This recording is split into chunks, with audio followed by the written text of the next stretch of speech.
السلام علیکم ورحمۃ اللہ وبرکاتہ۔ ناظرین، آج ہم میت کے غسل کے آداب بیان کرنے جا رہے ہیں۔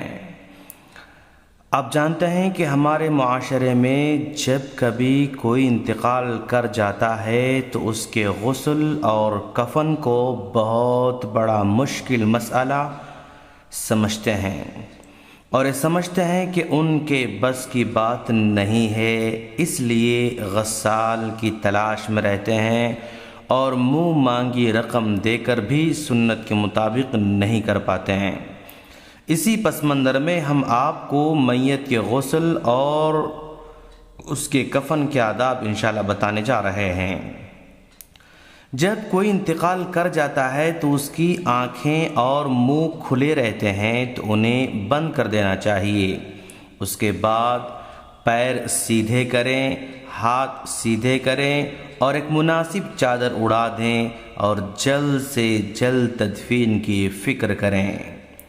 میت کو غسل دینا، اس کو کفن پہنانا، اس پر نماز جنازہ پڑھنا اور اس کو دفن کرنا فرض کفایہ ہے۔ فرض کفایہ کا مطلب یہ ہے کہ اگر یہ کام کچھ لوگ بھی کر لیں تو باقی لوگوں سے فرض ساقط ہو جاتا ہے۔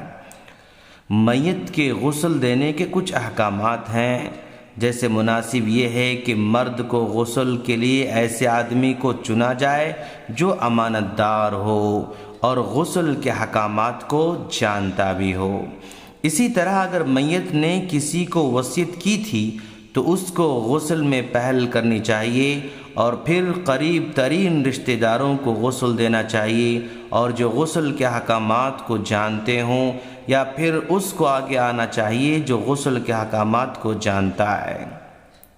اسی طرح مرد مردوں کو غسل دیں اور عورتیں عورتوں کو غسل دیں، اور میاں بیوی بھی ایک دوسرے کو غسل دے سکتے ہیں، کیونکہ آپ صلی اللہ علیہ وسلم نے حضرت عائشہ صدیقہ رضی اللہ تعالی عنہا سے فرمایا تھا، اے عائشہ، اگر تم مجھ سے پہلے وفات پاؤ گی تو میں تم کو غسل دوں گا، کفن پہناؤں گا اور نماز پڑھاؤں گا اور پھر دفن کروں گا۔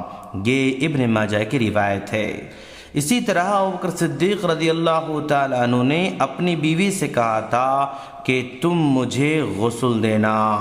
ان احادیث سے پتہ چلا کہ شوہر بیوی کو غسل دے سکتا ہے اور اسی طرح بیوی شوہر کو غسل دے سکتی ہے، لیکن ہمارے معاشرے میں انتقال کے بعد میاں بیوی کو غسل دینا تو درکنار ایک دوسرے کو دیکھنے بھی نہیں دیتے ہیں، جو کہ مکمل طور پر غلط ہے دوستو۔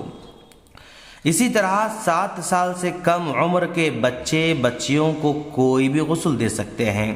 جنگ میں شہید ہونے والے کو غسل نہیں دیا جائے گا، نہ نماز پڑھی جائے گی، بلکہ اس کے کپڑوں میں اس کو دفن کیا جائے گا، اور دیوار گر کر یا ڈوب کر مرنے والا اگرچہ کہ شہادت کا درجہ پا لیتا ہے، لیکن ان کو غسل بھی دیا جائے گا، کفن بھی پہنایا جائے گا اور نماز جنازہ بھی پڑھی جائے گی۔ غسل باپردہ جگہ میں دیا جائے، اور جس آدمی کا میت کے غسل کے ساتھ کوئی تعلق نہ ہو اس کا وہاں آنا مناسب نہیں ہے۔ ناظرین، میت کو غسل دینے کا ہم طریقہ بتانے جا رہے ہیں۔ سب سے پہلی بات، میت کو غسل والی چارپائی پر رکھا جائے اور باقی کپڑے اتار دیے جائیں، اس کے سطر کو کپڑے سے ڈھانپ دیں۔ غسل دینے والے کے لیے مستحب ہے کہ وہ غسل کے وقت اپنے ہاتھ پر کوئی کپڑا لپیٹے یا کوئی دستانے پہن لے، اور غسل دینے والا میت کے سر کو انسان کے بیٹھنے کے برابر بلند کرے، پھر اپنے ہاتھ کو اس کے پیٹ پر پھیرے اور آہستہ سے دباتا رہے، پھر اس کی اگلی اور پچھلی شرمگاہ کو صاف کرے، جو نجاست وغیرہ لگی ہو اسے دھو دے۔ اب اس کے بعد غسل دینے والا بسم اللہ کہے، غسل دینے والا میت کو نماز کے وضو کی طرح وضو کرائے مگر کلی نہ کرائے اور نہ ہی ناک میں پانی ڈالے بلکہ ناک اور منہ پر مسح کافی ہو جاتا ہے۔ میت کے سر اور اس کی داڑھی بیری کے پانی کے ساتھ یا صابن وغیرہ کے ساتھ دھو لے۔ پہلے دائیں طرف کو غسل دے اور پھر بائیں جانب اور اس کے بعد پورے جسم کو دھو لے۔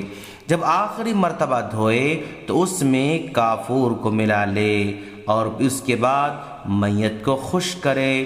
اگر میت عورت کی ہو تو اس کے بالوں کا جوڑا بنا لے اور اس کو پیچھے سے ڈال دے۔ میت کو غسل دیتے وقت چند چیزوں کا لحاظ رکھنا ضروری ہے۔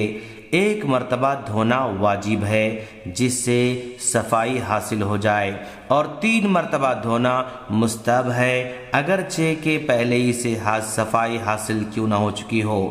بسا اوقات ڈیڈ باڈی اس قدر بوسیدہ نازک حالت میں ہوتی ہے کہ اس کو غسل دینا ممکن نہیں ہوتا ہے، تو ایسے موقع پر اس کو مٹی کے ساتھ تیمم کرا لے، یعنی ہاتھ زمین پر مار کر میت کے چہرے اور ہاتھ پر پھیر دے، اس کا غسل ہو جائے گا۔